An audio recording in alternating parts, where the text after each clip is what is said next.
It was late in the evening when a man, dressed in very simple clothes, walked quickly into one of the city's largest private hospitals.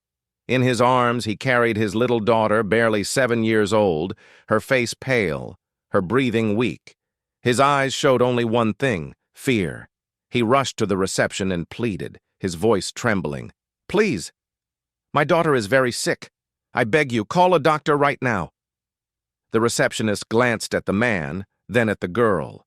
For a moment she looked concerned, but her eyes quickly moved to his worn-out shoes and plain shirt. Her tone changed. "Sir, this is a private hospital. Treatment here is expensive. Are you sure you can afford it?" The father's heart sank, but he pleaded again. "Money doesn't matter. Just start the treatment. I'll arrange everything." Before the receptionist could respond, 2 doctors approached.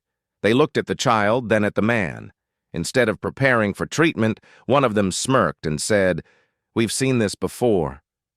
People rush in, ask for treatment, but when it's time to pay, they disappear.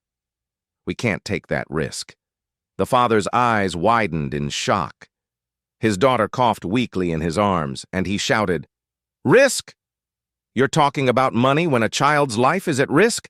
Please, I beg you, save her." But the doctors turned away coldly.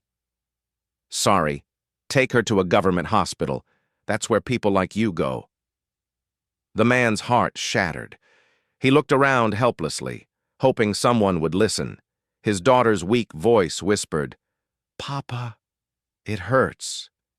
Those words tore him apart. He fell to his knees in the middle of the hospital lobby and cried out, his voice echoing across the hall. "Don't judge a man by his clothes. Don't measure his worth by what he looks like.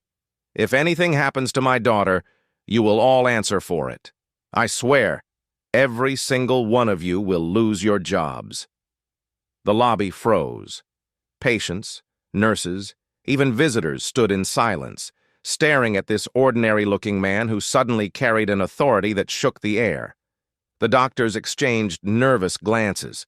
Something about his words, his tone, his confidence. It didn't sound like a poor man's empty threat. Reluctantly, they rushed the girl to the emergency ward and began treatment. Minutes felt like hours. The father sat outside, his face buried in his hands, whispering prayers. People around him whispered too, some in sympathy, some in judgment. Suddenly, the sound of polished shoes echoed through the corridor. The hospital owner himself, a well-dressed man in a tailored suit, walked in. He had been informed of the commotion, but when his eyes fell on the father, he froze. His face turned pale. "Mr. Ahmed," he gasped. Doctors and staff looked at him in confusion.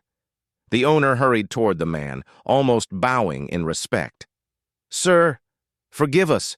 We didn't know it was you." The doctor's jaws dropped. You know him?" one whispered. The owner turned angrily toward them. "Know him?" "He is Mr. Ahmed, one of the city's most successful businessmen. The man whose companies provide jobs to thousands of people. The man whose donations have built schools and hospitals, and you dared refuse treatment to his daughter?" The staff froze in shame. Their arrogance melted into fear. The father, Mr. Ahmed, looked at them calmly. His eyes were tired but steady. He spoke slowly, each word like a weight on their conscience. "Yes, I am Ahmed. But I chose to live simply, because wealth means nothing if it takes away humility. I came here not as a businessman, but as a father begging for his child's life. And you judged me by my clothes." The doctors lowered their heads, ashamed. Inside the ward, the little girl's treatment was successful. A nurse came out and said softly, "Sir, your daughter is safe now." Relief flooded his face. Tears rolled down his cheeks, not of sorrow this time, but of gratitude. He closed his eyes and whispered, "Thank you, God." Then he turned back to the staff and said, "Remember this night.